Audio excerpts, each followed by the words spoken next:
lot of life is serious, but there are also comic things that happen in life. They don't always seem comic to the people they're happening to.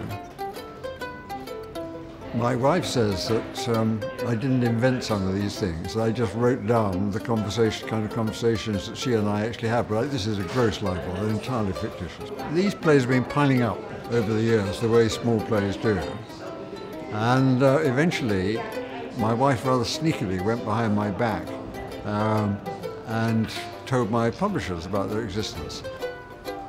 I think we all recognise ourselves in Michael Frayn's work, as we know from Noises Off and other works, particularly the relationships between men and women. Neither of us understand in the least what the other is saying. So because it's constantly her who's upping the stakes, yeah?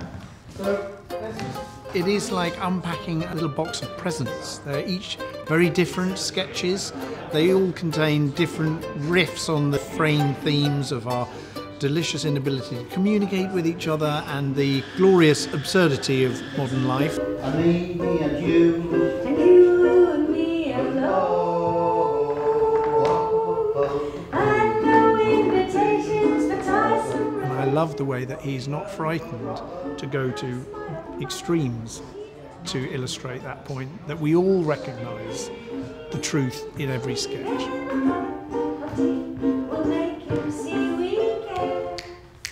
The key thing about a comedy is that no one who's taking part in it should realise it's a comedy.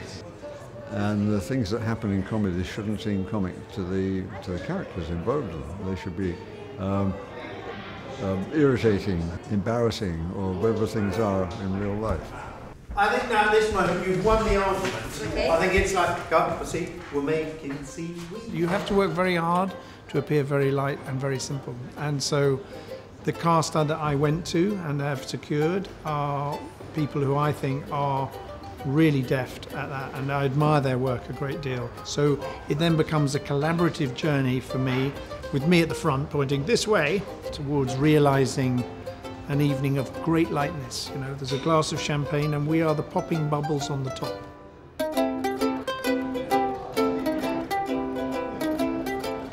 Well, I hope what you expect in the theatre is the unexpected. I'm looking forward, like everyone else, to being surprised. If you could do me that, I'd be a happy chap. It's like transfer and drag. Yeah? You got me! The wonderful thing about coming to it is that you'll never quite know what the next one's going to be, and it should be like a chocolate box that you, each one you taste, you love.